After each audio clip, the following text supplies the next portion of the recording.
Assalamualaikum warahmatullahi wabarakatuh. Apa kabar sahabat motivasi? Semoga Anda sehat dan sukses selalu.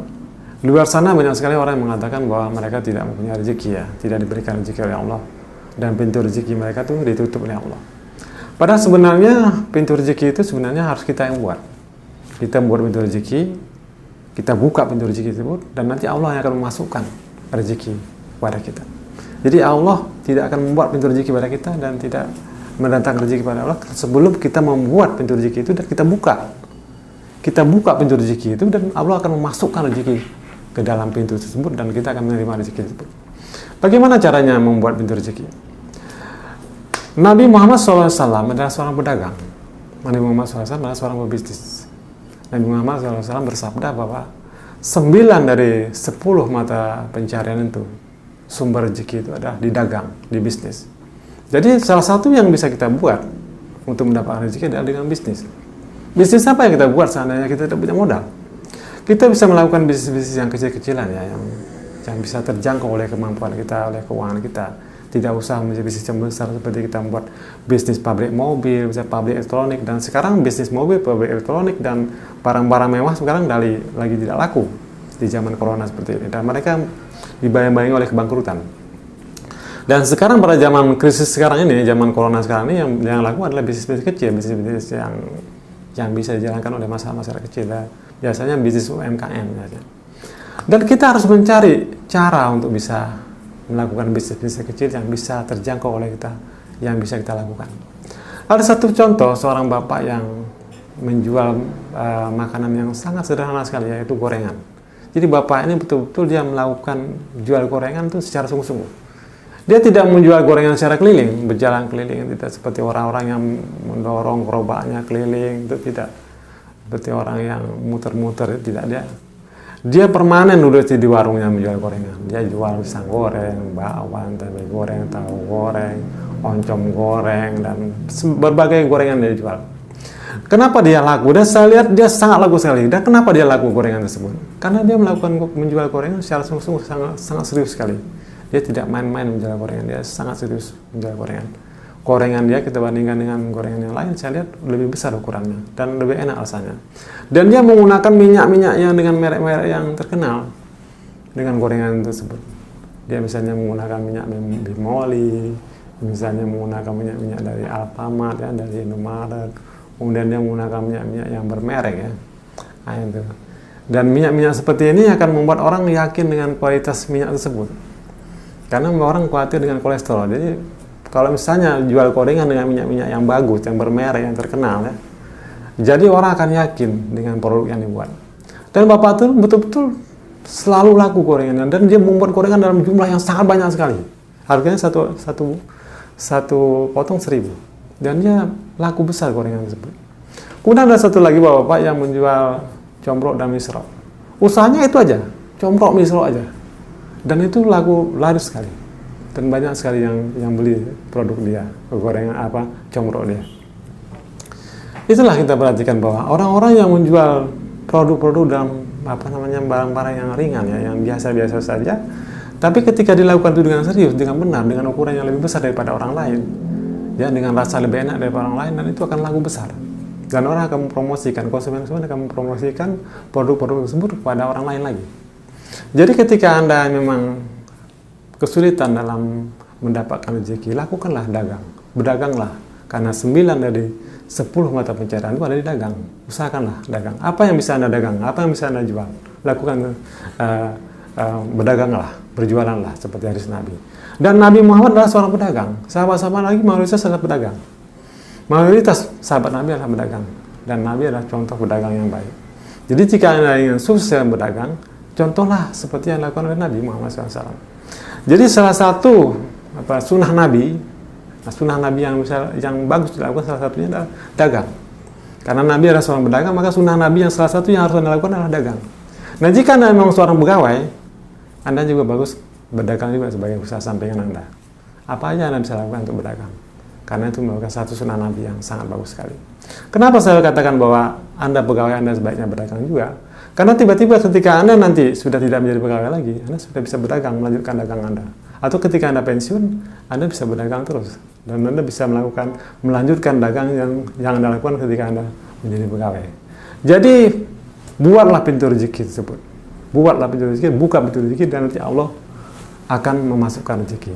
Jadi buatlah usaha-usaha, nanti Allah akan mendatangkan rezeki pada usaha-usaha Anda.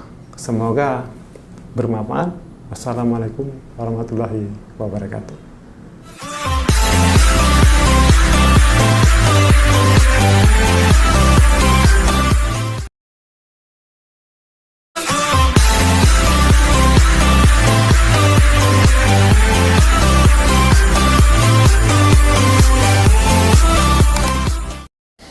Assalamualaikum warahmatullahi wabarakatuh. Apa kabar sahabat motivasi? Semoga Anda sehat dan sukses selalu. Semua orang ingin sukses, semua orang ingin kaya, cuman cara-caranya akan tentu saja berbeda. Dan kita tidak boleh membanding-bandingkan antara satu cara dengan cara yang lain. Antara orang kaya dengan cara begini, orang kaya dengan cara begini. Dan semua orang memiliki cara-cara sendiri untuk menjadi kaya dan sukses. Ada sebuah kisah seorang istri yang sangat berambisi sekali untuk sukses. Jadi ini merupakan pasangan muda yang mereka baru memiliki 2 orang anak, yang anak itu masih kecil. Anak yang paling besar sekitar umur 6 tahun, yang kecil sekitar 2 tahun. Dan wanita ini sangat berambisi sekali untuk sukses, karena dia melihat abang angkatnya itu sangat sukses sekali dalam bisnisnya, kaya, punya rumah yang besar, mempunyai tanah, mempunyai beberapa ruko, mempunyai mobil yang banyak, dan dia sangat berambisi sekali agar suaminya sukses seperti abang angkatnya. Sementara suaminya ini orangnya sangat pendiam sekali, sangat penurut sekali, dan sangat patuh sekali pada istrinya. Dan dia merupakan suami yang baik. Jadi pada satu hari, suaminya ini datang ke saya. Suami saya datang untuk satu sesi konsultasi. Jadi suaminya itu menggunakan masker datang ke saya. Saya bingung, waktu itu kan belum zaman corona, belum masa-masa corona, waktu itu masih biasa-biasa saja ya. Saya heran, kenapa kamu menggunakan masker? Ada apa masalah kamu? Saya bilang. Kemudian dia membuka maskernya dan saya lihat mukanya penuh cakaran yang banyak sekali, luka-luka di mukanya. Saya tanya, kenapa muka kamu? Apa kamu mencakar diri kamu sendiri? Dia bilang, tidak, saya dicakar oleh istri saya. Istri saya cakar, istri saya kalau udah marah-marah dia akan mencakar muka saya. Kenapa istri kamu begitu marah pada kamu, pernah benci pada kamu? Saya tidak tahu ya. Saya tidak tahu, tapi istri saya seperti itu. Istri saya selalu marah-marah pada saya, selalu marah-marah. Setiap hari istri saya marah-marah pada saya. Dan istri saya sekarang sering memukul saya, sering memaki-maki saya, dan kalau sudah marah banget dia akan mencakar-cakar muka saya. Dan saya harus rela muka saya dicakar. Kalau nggak dia akan nggak berhenti itu marah pada saya. Nah seperti itu, seperti ada kelainan jiwa mungkin ya. Jadi satu hari saya datang ke rumah pasangan ini, ke rumah bapak ini. Saya bertemu dengan istrinya, saya bertemu dengan bapak ini di rumah dia, dan saya bercerita, dan saya lihat bahwa istrinya ini memang sangat berambisi untuk kaya. Dia selalu mengatakan bercerita tentang kekayaan, dan kesuksesan, dan dia selalu membandingkan suaminya ini dengan abang angkatnya itu yang sukses dan kaya. Sementara suaminya ini sepertinya belum bisa mencapai ke sana. Padahal mereka ini orang-orang yang luar biasa. Suaminya adalah seorang lulusan dari universitas sangat terkenal di Yogyakarta ya, jurusan teknik sipil, dan dia komlot. Istrinya juga sama, lulusan dari sebuah universitas yang sangat terkenal di Yogyakarta dan komlot juga. Jadi luar biasa, sama-sama pandai dan sangat luar biasa sekali. Dan ambisi untuk kaya ini memang kadang-kadang mempengaruhi manusia untuk melakukan apa saja, dan manusia itu begitu bernafsu, begitu bergebu-gebu untuk kaya. Jadi suaminya ini memang terlalu diatur oleh istrinya. Jadi suaminya ini bekerja di perusahaan konstruksi, dia bekerja, kemudian gajinya itu kurang, misalnya agak kecil ya. Disuruh pindah sama istrinya untuk bekerja di tempat lain.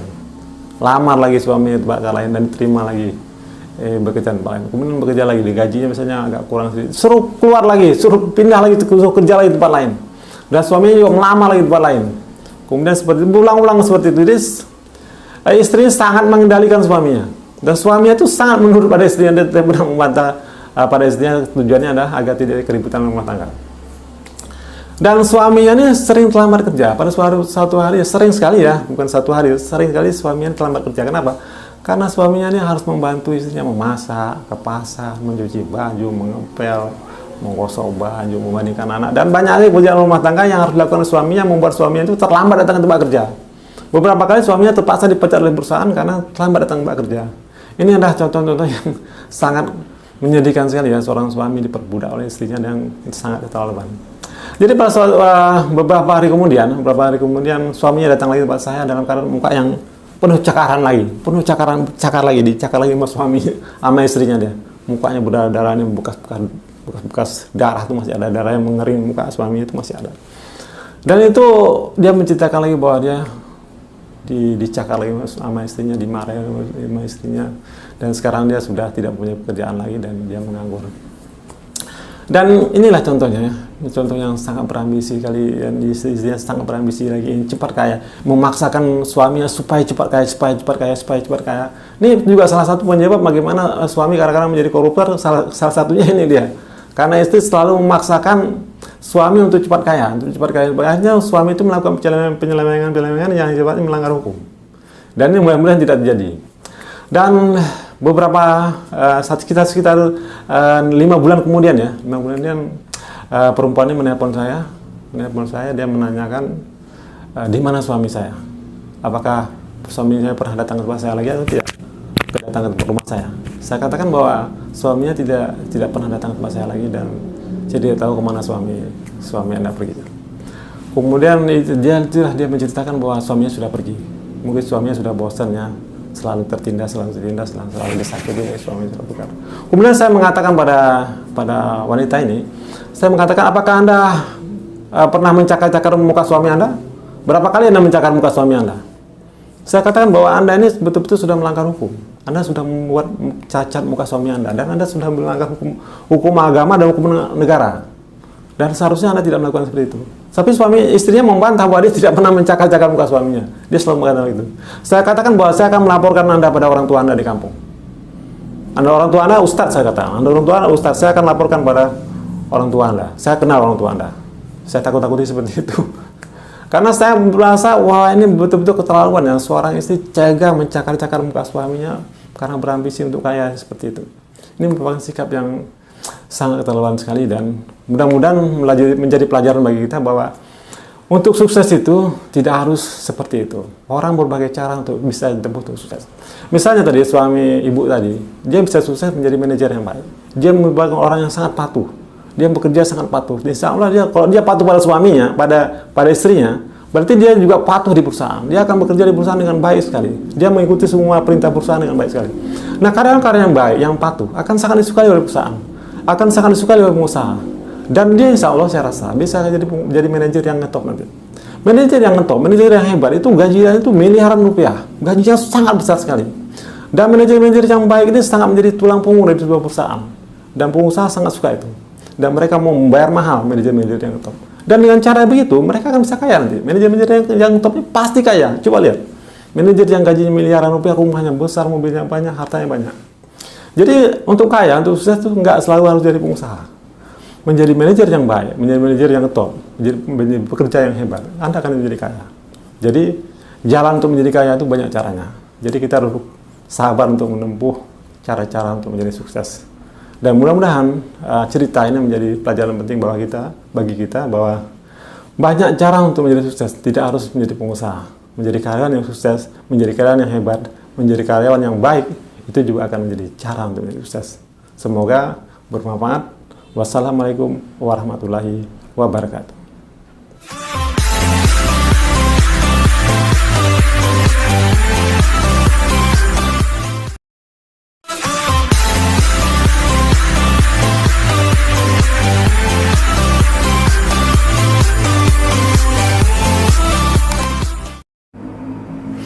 Assalamualaikum warahmatullahi wabarakatuh. Apa kabar sahabat motivasi? Semoga kalian sehat dan sukses selalu. Setiap orang yang membuat usaha, membuat bisnis, pasti akan berpikir untuk mencari keuntungan. Biasanya seperti itu. Jarang sekali orang yang membuat bisnis, membuat usaha tidak mencari keuntungan, itu jarang sekali. Walaupun ada ya mungkin ya. Tapi mungkin biasanya orang melakukan bisnis, melakukan usaha, membuat usaha pasti untuk mencari keuntungan. Ada sebuah kisah seorang bapak-bapak yang membuat minuman kesegaran ya, minuman segaran sejenis bandrek gitu, minuman untuk kesegaran, sejenis bandrek yang sangat menyegarkan sekali. Jadi bapak ini mempunyai warung, dia dekat dengan pantai, kemudian tidak jauh dari jalan raya.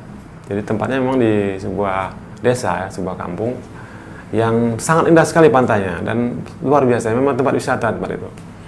Jadi memang awal-awal usaha Bapak ini memang warung dia ini, warung bandreknya nih, warung minuman tradisionalnya ini memang sepi-sepi aja, biasa-biasa aja.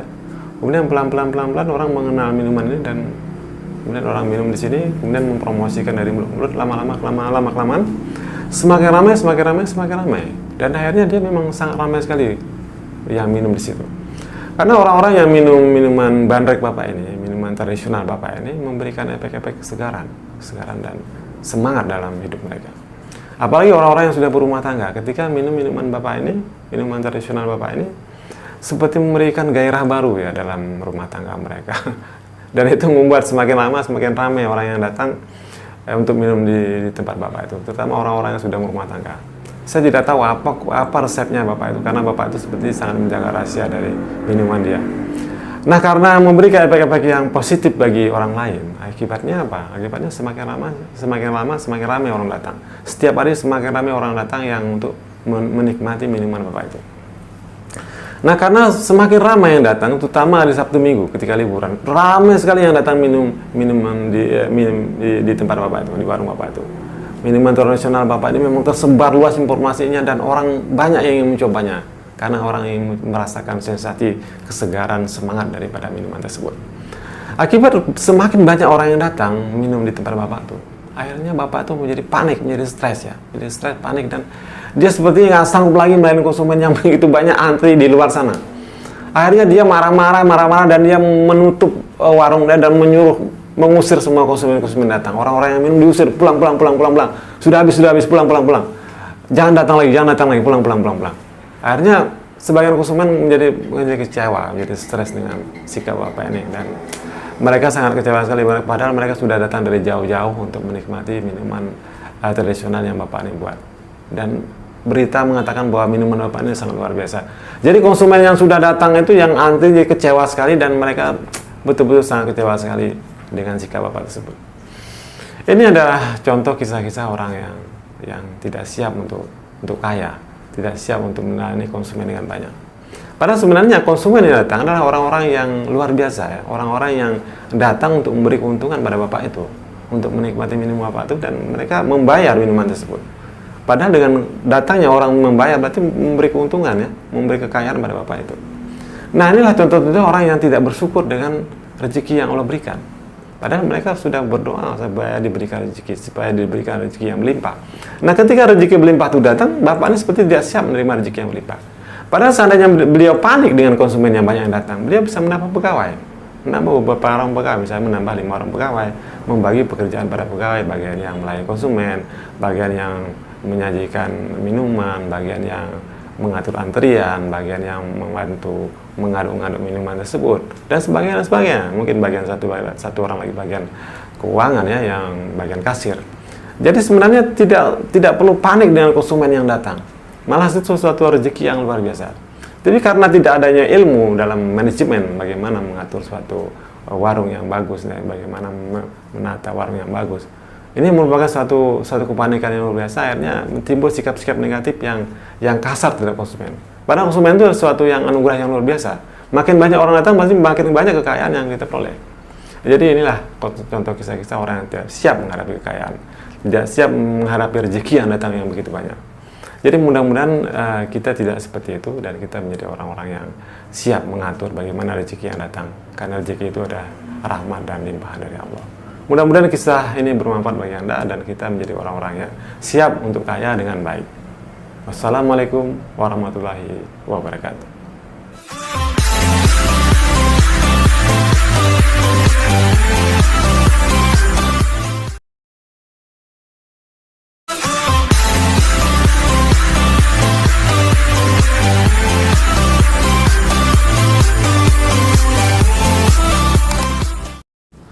Assalamualaikum warahmatullahi wabarakatuh. Apa kabar sahabat motivasi? Semoga Anda sehat dan sukses selalu. Pekerjaan yang sangat sibuk sekali, bisnis yang sangat sibuk sekali mengakibatkan kita kadang-kadang tidak mempunyai cukup waktu untuk beribadah. Jadi kita tidak seperti orang-orang yang bisa mendengarkan ceramah di masjid, bisa sholat berjamaah di masjid, bisa berzikir di masjid, bisa mendengarkan melakukan kegiatan-kegiatan aktivitas ibadah yang banyak di luar sana. Nah, kita kadang-kadang selalu sangat sibuk sekali dengan pekerjaan kita, sangat sibuk sekali dengan bisnis kita, mungkin dari pagi sampai malam ya, situ kita lakukan setiap hari. Bahkan hari-hari libur pun masih melakukan bisnis, masih melakukan pekerjaan, dan kita seakan-akan tidak ada waktu lagi untuk beribadah pada Allah SWT. Nah, bagaimana caranya kita niatkan pekerjaan kita ini adalah ibadah? Kita niatkan ya, niat ini sangat penting sekali. Niatnya ketika kita meniatkan bahwa pekerjaan saya adalah ibadah. Nah, kita niatkan seperti itu pada Allah, ya Allah, saya jadikan pekerjaan saya ibadah. Saya jadikan bisnis saya ibadah bagi saya. Nah, ketika kita niatkan begitu, maka kita akan merasakan bahwa bisnis kita, pekerjaan kita ini akan diawasi oleh Allah. Karena kita menganggap ini sebuah ibadah. Nah, dengan demikian, bisnis yang kita merasakan bahwa bisnis kita diawasi Allah, diawasi oleh Allah, diawasi oleh malaikat, kita insya Allah tidak akan membuat curang dalam bisnis kita. Kita misalnya kita seorang pembisnis di bidang makanan atau minuman, maka kita tidak akan menggunakan bahan-bahan yang berbahaya dalam minuman kita itu, dalam produk-produk minuman kita itu, dalam produk makanan kita itu. Kita tidak menggunakan pengawet-pengawet yang berbahaya ya, tidak menggunakan borak, pemutih, atau bahan-bahan kimia yang bisa merusak tubuh manusia. Nah, kita niatkan produk makanan dan minuman kita ini untuk kesehatan manusia, untuk bagi manusia, supaya mereka sehat, supaya mereka bisa hidup baik, bisa beribadah dengan baik, bisa beraktivitas dengan baik, dan mereka bisa hidup dengan lebih sejahtera lagi. Begitu juga dengan pekerjaan kita yang lain-lainnya, misalnya kita bekerja di kantor, kita bekerja di kantor pemerintah, ya, sebagai anggota DPR, sebagai gubernur, sebagai menteri. Nah, ketika kita menyiarkan pekerjaan kita ibadah pada Allah, kita merasa pekerjaan kita diawasi oleh Allah, diawasi oleh malaikat, maka kita akan terhindar kecurangan-kecurangan dalam pekerjaan kita. Kita akan menghindari korupsi, kita akan menghindari sogokan-sogokan dari orang lain, dan kita akan menghindari hal-hal curang dari pekerjaan kita. Maka sekarang kita perhatikan di luar sana, banyak sekali kadang-kadang pejabat-pejabat yang melakukan korupsi. Nah, pejabat-pejabat ini merasa tidak diawasi oleh Allah pekerjaan mereka. Tidak merasa diawasi oleh malaikat pekerjaan mereka. Mereka menganggap bahwa antara ibadah dan pekerjaan itu terpisah. Antara bisnis dan ibadah itu dipisah. Mereka menganggap bahwa ibadah itu adalah sholat, misalnya berzakat, atau mengaji, atau berzikir, dan mereka menganggap itu adalah ibadah. Dan pekerjaan mereka di kantor misalnya, sebagai pejabat-pejabat negara, sebagai gubernur, sebagai menteri, sebagai anggota DPR, mereka itu menganggap itu bukan ibadah mungkin. Mereka menganggap itu, wah, ini pekerjaan saya, bukan ibadah saya. Jadi mereka bisa saja terpengaruh dengan korupsi atau sogokan-sogokan uang yang sifatnya mereka ini terjebak dari korupsi dan akhirnya ditangkap sebagai koruptor. Nah, seandainya kita meniatkan pekerjaan kita sebagai ibadah, dan kita konsisten bahwa saya harus berbuat baik dari pekerjaan saya ini. Jangan sampai Allah marah. Saya harus mendatangkan pahala dari pekerjaan saya.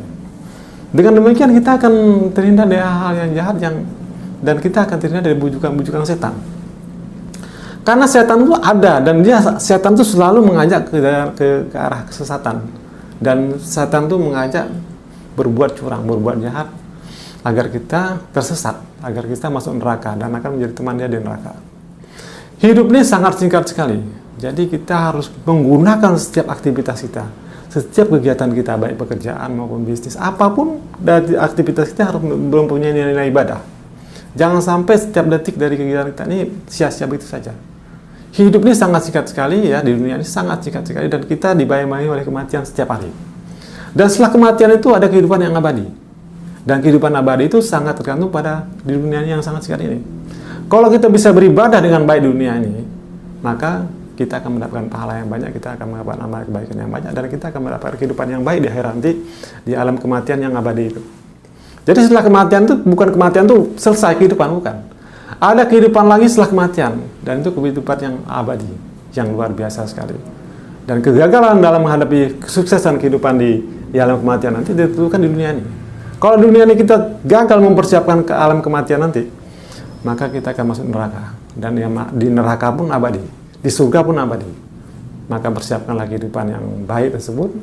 Jangan sampai sia-siakan kehidupan dunia ini. Jadikan setiap aktivitas kita, jadikan setiap pekerjaan kita, jadikan setiap bisnis kita sebagai ibadah bagi Allah. Semoga ini menjadi amal kebaikan kita, mendatangkan pahala bagi kita, dan memudahkan kita pada kehidupan setelah kematian nanti.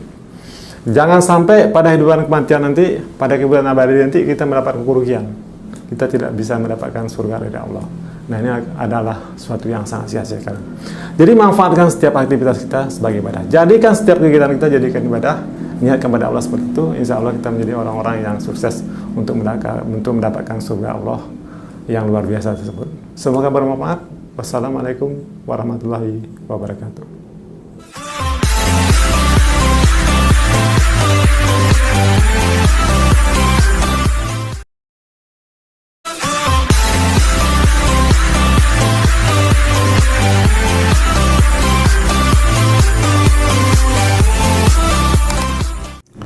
Assalamualaikum warahmatullahi wabarakatuh. Apa kabar sahabat motivasi? Semoga keadaan sehat dan sukses selalu. Pada saat ini di Indonesia banyak sekali orang-orang yang membuat bisnis, dan itu merupakan satu keuntungan yang luar biasa bagi negara ini.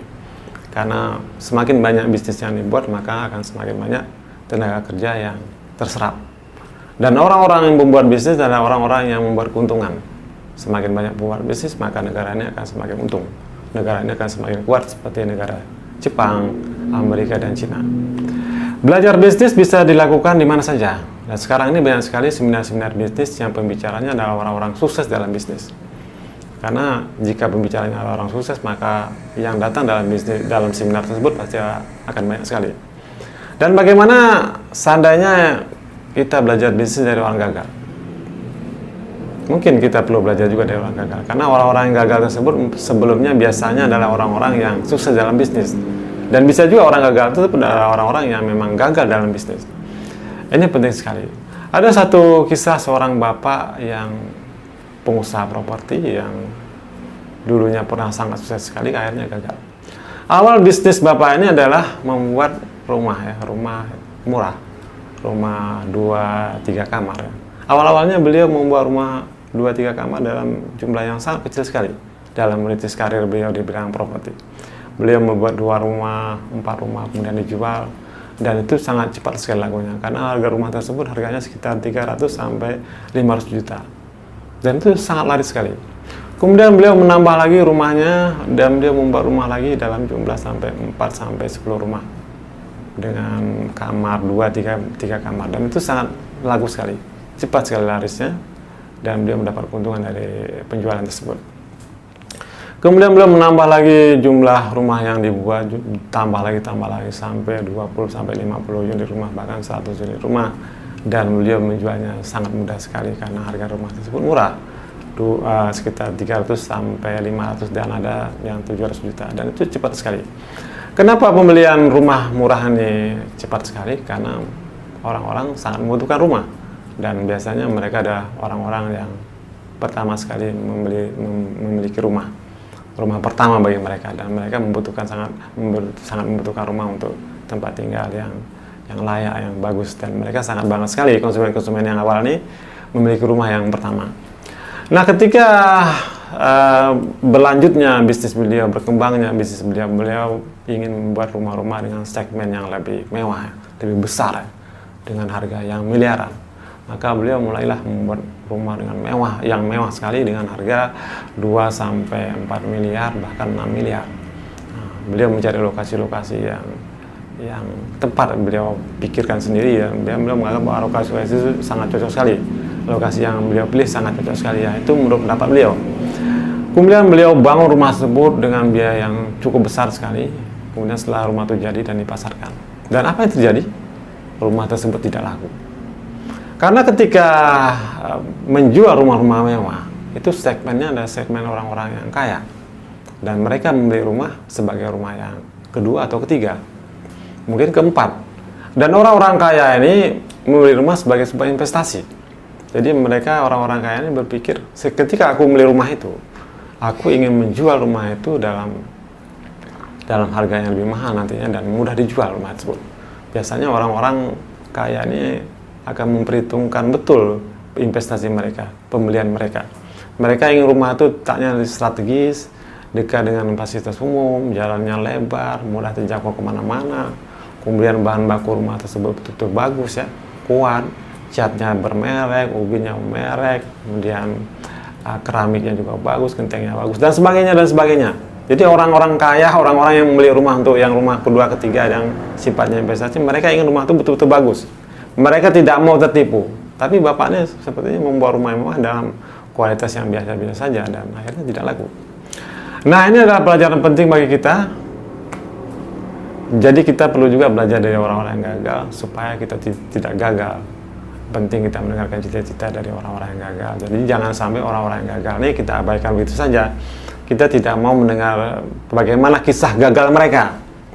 Jadi kadang-kadang karena mereka kadang-kadang diejek ya, diremehkan orang-orang yang gagal ini, hanya mereka tidak mau membuka rahasia-rahasia kegagalan mereka. Karena orang tidak mau biasanya mendengarkan cita-cita dan kegagalan. Banyakan orang yang ingin mendengarkan cerita kesuksesan. Padahal di balik cerita kegagalan terdapat ilmu-ilmu yang penting. Tujuannya apa?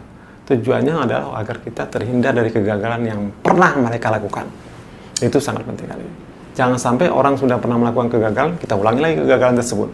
Dan ini sangat satu kerugian. Jadi ilmu-ilmu kegagalan ini jangan sampai kita ulangi lagi. Penting sekali. Jadi belajarlah dari berbagai orang ya. Kita belajar dari orang sukses, dan kita juga perlu mendengar cita-cita kegagalan dari orang yang pernah gagal, agar kegagalan tersebut tidak terulang lagi oleh kita. Semoga kisah ini bermanfaat bagi kita semua. Wassalamualaikum warahmatullahi wabarakatuh.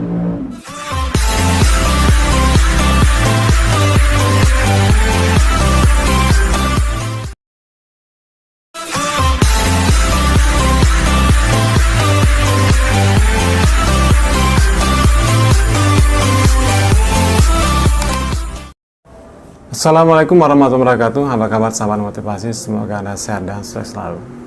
Ada sebuah kisah seorang bapak lebih suka anaknya itu berada di penjara daripada anak itu bebas. Nah, ini memang aneh ya. Padahal seharusnya orang tua lebih suka anak itu bebas daripada masuk penjara, tapi tidak. Bapak ini lebih suka anak itu masuk penjara daripada bebas.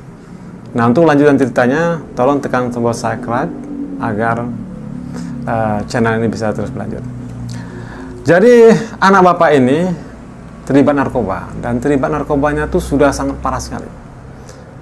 Jadi seandainya anak ini tidak diberikan narkoba, tidak diberikan uang untuk membeli narkoba, anak ini akan marah-marah di rumah. Dia akan menghancurkan semua barang-barang di rumah, dan dia akan mengeluarkan bahasa-bahasa yang kasar sekali pada bapak ini, yang membuat bapak ini juga jadi stres dan ketakutan. Dia akan mengamuk sehabis-habisnya untuk diberikan uang untuk beli narkoba. Padahal anak ini sudah dewasa sekali, sudah umurnya sekitar 25 tahun lebih. Dan dia sudah berumah tangga. Tapi ketika dia tidak punya uang, dia akan marah-marah, dia akan ngamuk, dan dia tetap akan memaksakan diri untuk mendapatkan uang untuk beli narkoba. Dulu sebelum sekarang dipenjarakan, dulu bapak ini sering membebaskan anak ini dari penjara ya. Seandainya ditangkap polisi, maka bapak ini sudah beberapa kali mengurus supaya anak ini dibebaskan. Tapi sekarang tidak. Dia sekarang sudah pensiun, dan dia sekarang sudah sangat letih sekali untuk mengurus anak ini. Bapak ini mempunyai 3 orang anak, dan 1 orang anak ini memang sangat letih sekali. Sangat meletihkan bagi bapak ini dalam mendidiknya. Jadi sekarang bapak ini sangat bahagia sekali, dan dia bisa hidup dengan tenang dengan anaknya di dalam penjara. Dia mengatakan pada saya, dalam sebuah pertemuan dengan saya, dia mengatakan saya sangat senang sekali sekarang. Saya sangat bebas sekali sekarang ketika anak saya di penjara, dan saya sangat bahagia sekali. Anak saya sering menelpon saya dari penjara, dan dia minta uang dari penjara itu, dan saya tidak kirimkan sekali. Saya tidak kirimkan uang untuk dia. Saya serahkan dia pada Allah, dan saya serahkan dia pada pihak penjara untuk kembali membimbing dia menjadi anak yang baik. Dan saya sekarang sangat bahagia, sangat senang sekali anak saya di penjara. Sahabat motivasi, memang kita tidak tahu bagaimana seorang anak bisa terlibat narkoba, dan akhirnya orang tua sangat bahagia ketika anak itu masuk penjara. Kadang-kadang seorang anak sudah dididik dengan baik, dibimbing dengan baik orang tuanya, tapi tetap saja pengaruh pergaulan kadang-kadang melibatkan anak ini masuk penjara. Jadi pergaulan di luar tuh sangat kadang-kadang bisa mempengaruhi anak-anak terlibat narkoba. Walaupun dia sudah dimasuki sekolah yang baik, sudah dididik dengan baik, tapi kadang-kadang masih terlibat narkoba. Jadi pembenaman bahaya narkoba pada anak-anak itu harus terus dilakukan sampai mereka dewasa. Jangan pernah berhenti untuk mendidik anak kita, untuk melarang anak kita mendekati narkoba. Jangan menggunakan narkoba, mendekati narkoba saja jangan. Jadi itu harus terus dilakukan, dan Guru-guru juga harus terus membimbing anak-anak untuk menjauhi narkoba, karena narkoba itu sangat berbahaya sekali. Ketika seorang sudah terlibat narkoba, mereka tidak akan pernah berpikir yang lain. Yang mereka pikirkan adalah narkoba. Bagaimana narkoba itu mereka dapatkan. Dan mereka akan menjual apapun untuk mendapatkan narkoba. Banyak kisah-kisah seorang suami yang terlibat narkoba, maka dia akan jual semua barang-barang yang ada di rumahnya untuk membeli narkoba. Sampai rice cooker dijualnya, tabung gas dijualnya untuk membeli narkoba, kompor-kompor dijualnya untuk membeli narkoba. Ini sangat bahaya sekali. Kenapa demikian? Karena orang-orang yang sudah terlibat narkoba, mereka kemudian kehabisan narkoba dan mereka tidak punya narkoba, mereka akan tersiksa sekali. Saraf-saraf mereka ini akan sangat tersiksa sekali dan mereka membutuhkan narkoba. Jadi itulah makanya mereka akan menjual apapun untuk mendapatkan narkoba. Ada satu kisah lagi, seorang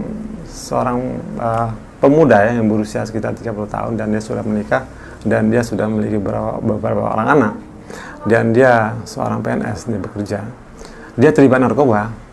Nah, ini semua gaji yang dia peroleh itu, yang dia dapatkan tuh semua digunakan untuk beli narkoba. Dia tidak pernah kirimkan lagi pada anaknya, kepada istrinya untuk narkoba. Semua digunakan untuk membeli narkoba dan akhirnya anaknya terlantar, istrinya juga terlantar dan sangat menyedihkan sekali. Jadi marilah sama-sama bagaimana kita mendidik anak kita, keluarga kita supaya anak-anak kita ini terhindar dari narkoba dan mereka bisa menjauhkan diri dari narkoba dan jangan sampai terlibat narkoba. Semoga yang saya sampaikan ini bermanfaat dan mari sama-sama kita mendidik anak kita, lingkungan kita, keluarga besar kita, saudara-saudara kita dan semua masyarakat di sekitar kita ini untuk jauh dari narkoba, karena bahaya sih narkoba. Kalau sudah menggunakan narkoba pasti akan ketagihan narkoba dan ini akan sangat sulit sekali untuk dihindari sekali.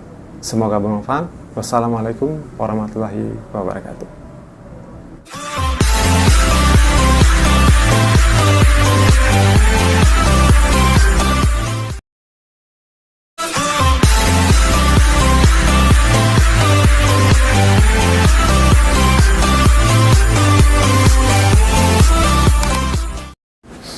Assalamualaikum warahmatullahi wabarakatuh. Apa kabar sahabat motivasi? Semoga Anda sehat dan sukses selalu. DPHK bukan berarti kita berakhir semuanya. Karena setelah DPHK juga kita bisa mencari solusi bagaimana kita mendapatkan pekerjaan baru, atau kita juga bisa membuat usaha baru. Jadi jangan pernah DPHK menjadi sesuatu yang membuat kita putus asa, yang membuat seperti tidak ada jalan keluar dari kehidupan ini, dan jangan membuat kita sedih berlarut dari DPHK. Kita harus terus mencari cara-cara baru untuk keluar dari kesulitan ekonomi yang mungkin kita hadapi. Ada suatu kisah ya, sebuah kisah seorang karyawan yang di PHK. Jadi karyawan ini bekerja di perusahaan yang mendistribusikan barang-barang. Jadi barang-barang yang didistribusikan adalah produk-produk makanan. Makanan-makanan, roti-roti ya, ke warung-warung ya, warung-warung di sekitar Jabodetabek. Nah, dia bekerja sebagai seorang sales ya, dia menyebarkan makanannya tuh, produk-produk makanan tuh dengan motor terus ke semua warung-warung di sekitar daerah Jabodetabek, Jakarta dan sekitarnya.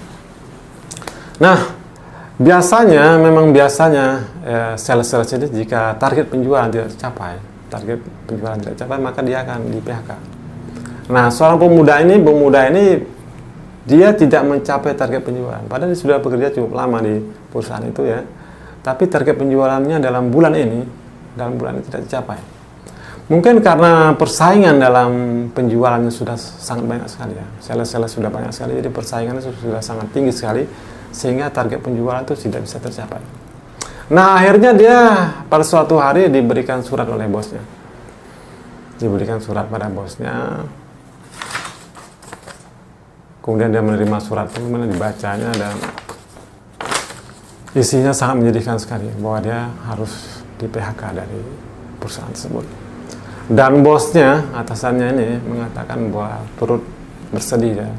Padahal dia termasuk satu karyawan yang sangat baik sekali, yang sangat rajin sekali. Dan bosnya ini merasa sangat sedih sekali kehilangan dia ya, sebagai seorang mitra kerja, sebagai orang karyawan situ yang sangat rajin sekali. Tapi yang boleh buat ya, keputusan dari perusahaan harus seperti itu. Dan bosnya mengatakan bahwa nanti kamu, insya Allah di luar sana kamu akan sukses dengan pekerjaan lain dan dengan bisnis yang lain yang mungkin akan kamu tekuni nantinya.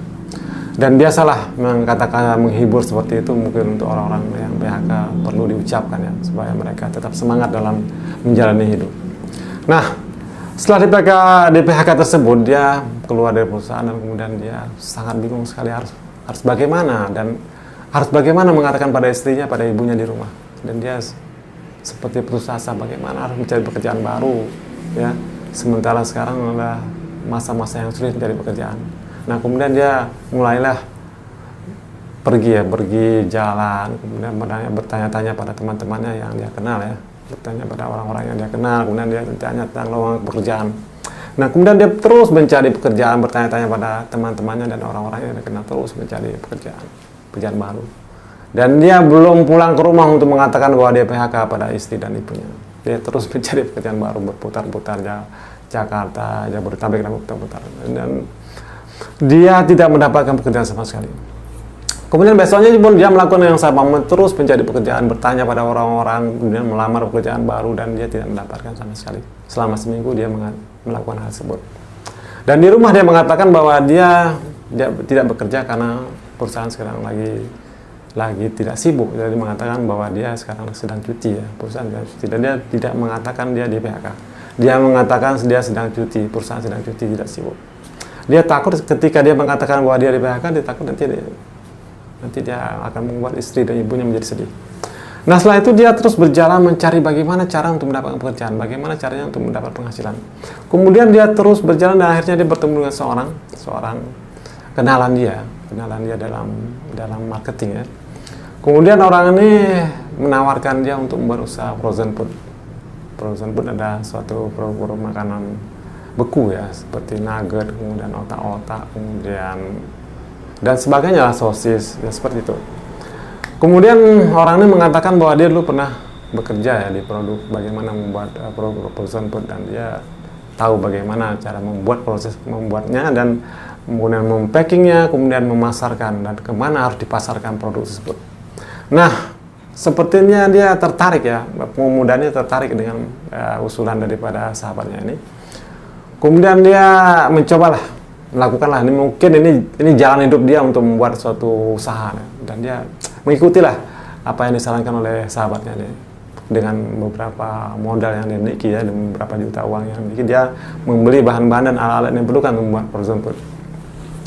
Kemudian semua alat-alat yang sudah dikumpulkan di rumahnya, datanglah sahabatnya ini untuk mengajarkan cara proses membuat frozen food. Dan dia mengatakan pada istrinya bahwa masa cuti ini akan digunakan untuk membuat produk frozen food, untuk membuat usaha sendiri. Dan istrinya setuju. Dia belum pernah mengatakan bahwa dia di PHK, dia tetap mengatakan akan membuat usaha frozen food. Dan sahabatnya akan mengajarinya. Dan sahabatnya pun mengajarinya dengan baik. Dari A sampai Z dalam proses pembuatan frozen food. Bagaimana memilih bahan, bagaimana memproses bahan, bagaimana menyimpan produk-produk frozen food, dan bagaimana memasarkannya. Semua diajari. Dan setelah produk frozen food jadi, mulailah dia memasarkan produk tersebut. Dia mulai menawarkan produk-produk itu ke penjual-penjual di pasar-pasar, ditawarkan ke warung-warung di pasar-pasar. Kemudian dia menawarkan ke warung-warung yang menjual sayur-sayuran, dan dia menawarkan produk dia ini kepada siapa saja dia temui, terutama ibu-ibu. Dia tawarkan semua produk-produk dia ini, dan dia berharap produk dia laku dan dia bisa mendapatkan uang. Dan terus dilakukan setiap hari selama beberapa bulan, dilakukan terus, dan alhamdulillah akhirnya dia mendapatkan keuntungan dari produk frozen food itu. Produk frozen food memang tidak perlu ditakuti ya dalam penjualannya, karena seandainya dijual produk ini tidak laku, bisa dibawa pulang lagi ke rumah dan itu bisa dibukukan kembali. Dan nanti ketika dijual kita cari produk-produk yang paling beku, baru diedarkan lagi. Jadi produk ini tidak akan busuk, dia ada batas waktu yang cukup lama untuk tidak busuk. Jadi ini akan suatu usaha yang menguntungkan. Nah, dari usaha ini dia terus menyebarkan, terus menawarkan produk-produk dia ke warung-warung yang ada menjual sayur-sayuran. Dan kemana saja yang membutuhkan produk-produk tersebut, dia tawarkan semua ke toko-toko yang membutuhkan produk-produk tersebut. Dan dia membuat merek sendiri, dan dia membuat logo halal di produknya, padahal dia tidak pernah mendaftarkan produknya ini halal ke MUI atau LPPOM. Tapi dia nekat bahwa dia mau menaruhkan label halal. Karena dia yakin bahwa bahan-bahan yang digunakan adalah bahan-bahan halal. Dia tidak menggunakan bahan-bahan yang berbahaya, yang merugikan dan Islami. Dia tidak menambahkan lemak babi dalam produk tersebut. Dia yakin bahwa cara yang dilakukan adalah cara yang halal, cara yang benar. Tidak merugikan orang lain, dia itu yakin bahwa dia baik produk yang dibuatnya. Nah, kemudian terus usahanya terus berkembang, kemudian dia bisa menambah seorang karyawan untuk pemasaran, kemudian satu orang karyawan lagi untuk bagian produksi. Nah, setelah usaha semakin berkembang, semakin ramai ya, semakin banyak yang beli usahanya dan dia sudah merasakan keuntungan dari usaha ini. Nah, kemudian baru dia mengatakan pada istri dan ibunya bahwa dia di PHK. Nah, mendengar kata-kata bahwa dia di PHK dari perusahaan yang lama, istrinya dan ibunya tidak marah, malah tersenyum pada dia. Nah, kemudian dia datang ke tempat bosnya yang dulu yang memphk-kan dia, perusahaan yang dulu memphk-kan dia. Kemudian dia menceritakan bahwa sekarang dia usaha produk tersebut. Dan alhamdulillah bahwa dia sudah mendapat keuntungan dari usaha tersebut. Kemudian bosnya yang dulu itu rupanya tertarik dengan usaha produk tersebut itu. Mereka rupanya bosnya itu tertarik dengan produk tersebut ini dan akhirnya bosnya juga bermitra dengan dia. Dan bosnya ini, yang bosnya dulu ini mau menjual produk-produk tersebut yang dia buat. Nah, dari situ terjadilah satu hubungan bisnis yang baik antara bosnya yang dulu dengan dia, dan akhirnya mereka sama-sama bisa mengembangkan usaha tersebut dan mereka sama-sama sukses. Dan usahanya semakin berkembang, dan akhirnya dia terus menambah karyawannya dalam produksi dan dalam pemasaran, dalam menyebarkan produk tersebut, dan itu sesuatu yang sangat luar biasa sekali. Dan dulu dia mencari pekerjaan, sekarang dia bisa menciptakan pekerjaan dan bisa membuat orang lain mendapat penghasilan dari usaha yang dia buat. Ini satu yang sangat luar biasa sekali. Jadi dalam kehidupan ini selalulah mencari solusi dari kesulitan yang kita hadapi. Jangan kita menangisi kesulitan yang kita hadapi, jangan kita meratapi kesulitan yang kita hadapi, tapi carilah, bertanyalah pada orang-orang yang mungkin mau membantu kita ya. Jangan bertanya pada orang, berdoalah pada Allah supaya kita dipertemukan dengan orang-orang yang bisa membantu kita. Berdoalah pada Allah. Berdoalah supaya kita dipertemukan dengan orang-orang yang bisa membantu kita, yang bisa memberi solusi pada kita. Contohnya orang ini. Dia berdoa pada Allah supaya dipertemukan dengan orang-orang yang bisa membantu dia. Dan akhirnya Allah mempertemukan dia dengan orang yang bisa membantu dia, mengajari dia membuat produk tersebut. Dan akhirnya dia sukses. Dan akhirnya dia bisa memiliki karyawan. Dan akhirnya dia bisa menyediakan lapangan pekerjaan pada orang lain. Semoga kisah ini bermanfaat bagi kita, dan kita mudah-mudahan bisa membuat usaha-usaha juga seperti dia, usaha-usaha yang lain seperti dia, usaha-usaha lain yang bermanfaat bagi orang lain untuk menampung tenaga kerja. Semoga bermanfaat. Wassalamualaikum warahmatullahi wabarakatuh.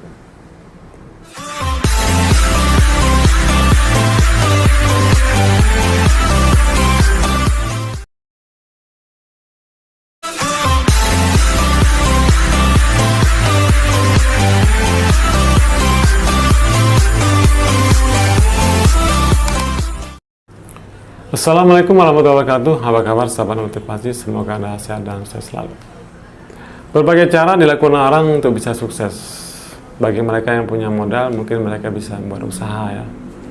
Berusaha dan akhirnya bisa menjadi sukses. Bagi orang-orang yang punya modal juga bisa kuliah yang di tempat-tempat terkenal, tempat-tempat bagus, di fakultas yang terkenal, yang bagus ya, dan akhirnya menjadi sukses. Nah, bagaimana caranya seandainya orang miskin, anak miskin, dia punya uang dan orang tuanya betul-betul buruh tani di desa, bagaimana caranya untuk sukses? Jadi ada sebuah kisah inspiratif yang sangat baik sekali, yang sangat penting sekali. Jadi anak ini sukses modalnya modal ajan. Jadi dia tidak mempunyai uang, tidak mempunyai kekayaan, modalnya modal ajan. Jadi karena dia miskin, dia ingin merubah nasibnya, kemudian dia ke Jakarta. Karena banyak sekali orang-orang di daerah dia yang ke Jakarta, kemudian berwirausaha di Jakarta, menjadi pengusaha di Jakarta, dan akhirnya menjadi sukses, kemudian membangun rumah yang besar di kampung. Dan dia ingin seperti itu, ingin sukses seperti mereka. Kemudian dia ke Jakarta, dia tinggal di sebuah masjid, bersama seorang temannya. Dia tinggal di masjid, dia membantu-bantu di masjid, ya, membersihkan masjid, mengepel masjid, menyapu masjid, membersihkan toilet masjid, dan kemudian dia juga ajan, kemudian mengajar ngaji anak-anak dan sebagainya, kegiatan di masjid. Dan dia mempunyai ajan yang sangat bagus sekali, yang sangat merdu sekali suara ajannya, seperti suara ajan di TV. Nah, suara ajan yang bagus itu seperti yang di TV ya, yang biasa kita dengar ketika ajan maghrib. Nah, itu suara ajan yang sangat bagus sekali. Rupanya suara ajan yang bagus ini menarik perhatian seorang bapak, dan sepertinya sangat senang dengan suara ajan dia, merdu sekali dan bagus sekali. Rupanya bapak ini memang sudah memantau dia sejak dia masuk ke masjid itu. Sejak dia bekerja di masjid itu, bapaknya sudah memantau dia. Bapak ini bekerja di Departemen Keuangan.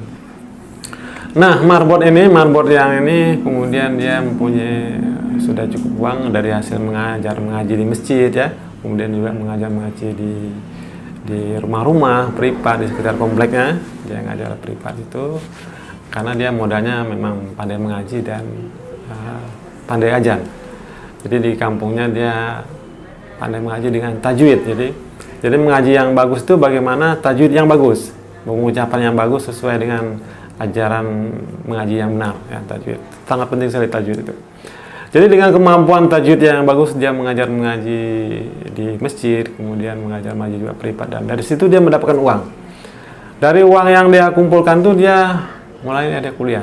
Dia kuliah Fakultas Ekonomi di universitas yang tidak terkenal, yang universitas yang biasa-biasa saja ya. Yang pikir yang penting dia bisa kuliah ya. Karena universitas yang terkenal mahal sekali, dia tidak punya uang. Nah, dia kuliah di Fakultas Ekonomi dengan sangat rajin sekali, dengan sangat disiplin sekali, dan akhirnya dia tamat dengan 4 tahun ya, tamat kuliah. Nah, ada seorang bapak memang yang terus memantau dia dan sangat senang dengan suara ajan dia, dan anaknya juga marbot ini juga mempunyai perilaku yang sangat baik sekali, yang sopan santun, yang ramah sekali, yang menyenangkan sekali bagi bapak itu. Dan setelah tamat kuliah, bapak ini bertemu dengan anak ini, dengan marbot ini. Kemudian bapak ini menawarkan dia untuk bekerja di Departemen Keuangan. Dan tawaran bapak ini sangat menyenangkan bagi dia dan sangat mengejutkan bagi dia, dan dia tidak bisa berpikir bagaimana dia bisa mendapatkan ini. Dan dia sangat senang sekali, dan akhirnya bapak ini memang betul-betul memasukkan dia ke Departemen Keuangan untuk menjadi PNS. Jadi untuk memasukkan orang menjadi PNS di Departemen Keuangan itu bukan pekerjaan gampang, apalagi di Jakarta. Apalagi di Departemen Keuangan itu paling berbahaya sekali Departemen Keuangan itu. Karena itu membutuhkan sekali orang-orang yang jujur ya, orang-orang jujur dan rajin, bertanggung jawab. Jadi bapaknya yakin bahwa anak ini memang jujur, rajin, bertanggung jawab, dan agamanya kuat. Jadi bapaknya berani merekomendasikan dia untuk bekerja di Departemen Keuangan ya, dengan segala kekuatan yang bapaknya miliki ya, karena bapaknya juga orang yang penting di Departemen Keuangan. Maka jadilah dia kemudian menjadi PNS ya di Departemen Keuangan, dan dia sangat senang sekali ya. Kemudian dia bekerja dengan baik, dan saya beberapa kali bertemu dengan bapak ini, dengan bapak yang dimasukkan ke Departemen Keuangan ini ya. Saya beberapa kali bertemu dengan beliau, dan memang beliau ini sangat ramah sekali orangnya, sangat baik sekali orangnya. Dan sekarang beliau banyak keluar daerah ya, dari Jakarta keluar daerah, seperti memberikan training di Departemen Keuangan di daerah. Dan dia sekarang menjadi orang yang kaya. Dia tinggal di komplek yang rumahnya besar-besar, memiliki mobil, dan sekarang dia sangat sukses sekali. Jadi itulah kira-kira, dengan modal ajan, perilaku yang baik, sopan santun, etika yang baik. Rupanya di luar sana ada yang memperhatikan dia, ada yang memantau dia, dan ada yang mencari orang-orang yang jujur seperti itu, dan akhirnya dia menjadi sukses. Jadi sahabat motivasi, jangan pernah kecil hati. Seandainya kita orang yang miskin, kita yang orang yang tidak punya harta yang banyak, berasal dari keluarga yang biasa-biasa saja, yang mungkin keluarga yang miskin, tapi Allah akan memperhatikan kita, Allah akan membantu kita, Allah akan menunjukkan cara untuk sukses pada kita. Jadi mudah-mudahan kisah ini menjadi inspirasi bagi kita untuk menjadi orang yang baik, dan akhirnya kita menjadi orang sukses. Demikian, semoga bermanfaat. Wassalamualaikum warahmatullahi wabarakatuh.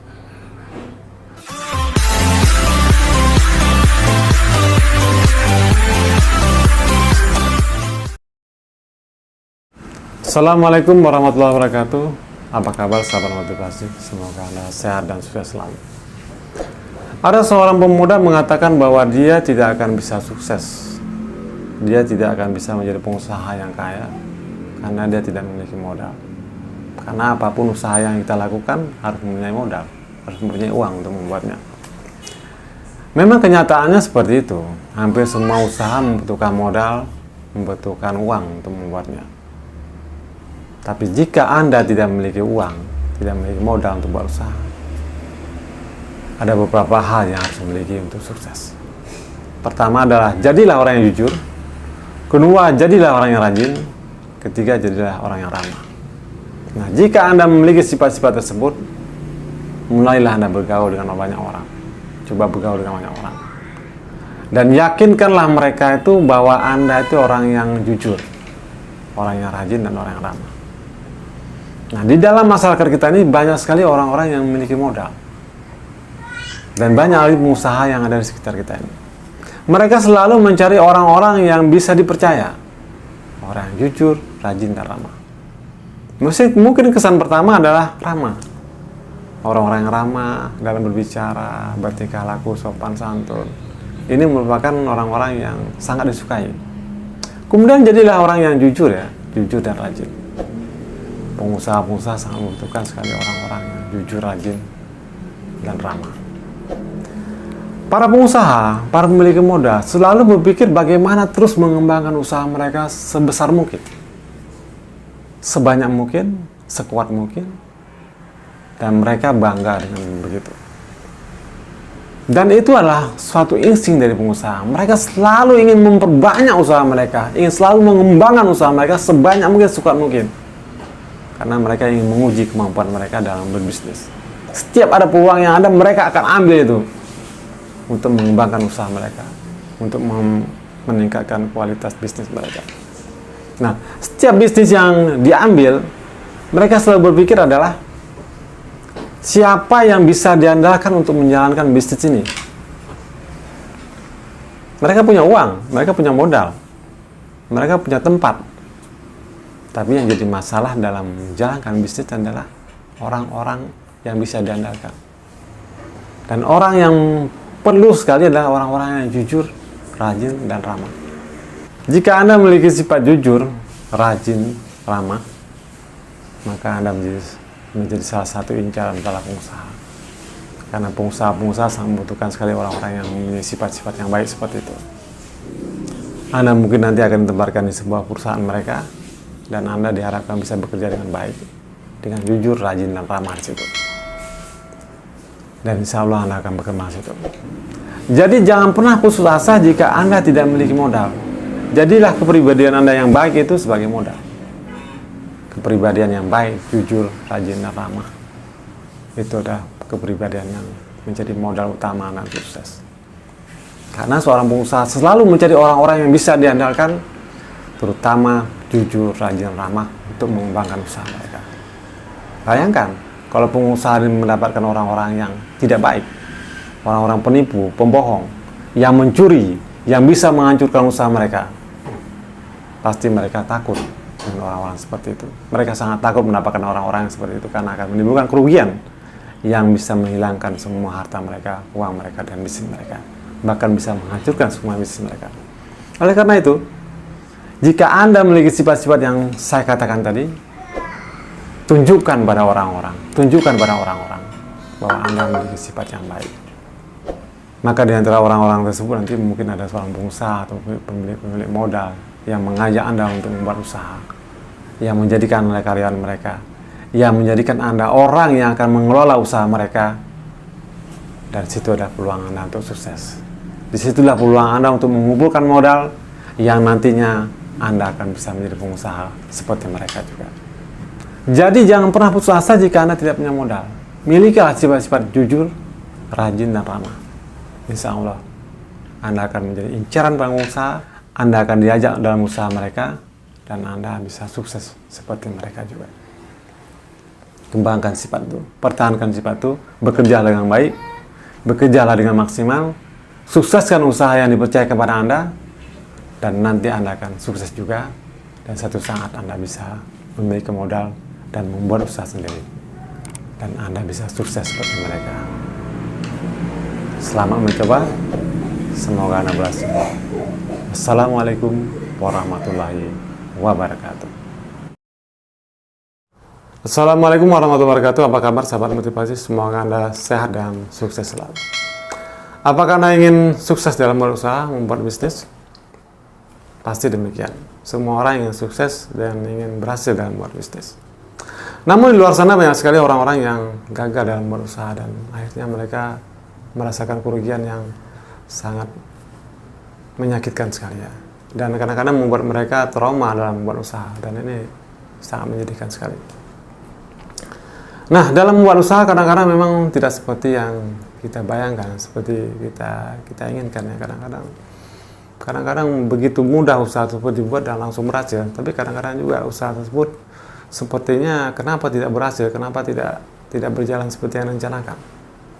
Tidak jauh dari tempat saya sekarang ini adalah sebuah usaha ya, usaha fried chicken ya, tapi tempatnya ini besar, tempatnya besar dan sepertinya mentargetkan konsumen-konsumen yang menengah ke atas itu, orang-orang mobil, karena letaknya di tepi jalan raya ya.